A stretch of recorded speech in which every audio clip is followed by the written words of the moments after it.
जैसा कि हम सभी जानते हैं, तथागत की कही कोई भी बात कभी गलत नहीं होती। उन्हीं में से आज छोटी सी कहानी के माध्यम से आपको कुछ बताने जा रहे हैं, जो व्यक्ति इंद्रिय विषय भोगों को अशुभ देखते हुए, दुखदायी समझते हुए विहरता है, काम भोग में डूबा नहीं रहता है, इंद्रियों पर संयम रखता है, जैसे भोजन की उचित मात्रा का ज्ञान है। जो श्रद्धावान, उद्यमी और मेहनती है, उसे मार, मनोविकार, बुरी प्रवृत्तियां हिला नहीं सकती, जैसे कि हवा शैल हिमालय पर्वत को हिला नहीं सकती।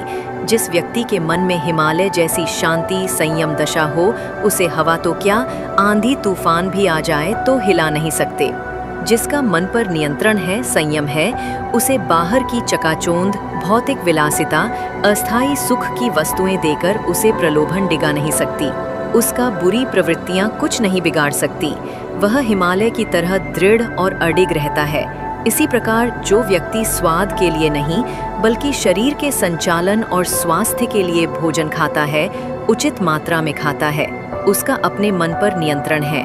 वह व्यक्ति प्रज्ञावान, श्रद्धावान और आस्थावान है। जो व्यक्ति अपनी इंद्रियों पर जितना संयम रखता है, मन पर नियंत्रण है, वह उतना ही श्रद्धावान, उत्साही, उच्च मनोबल वाला, ऊर्जावान और बलवान होता है।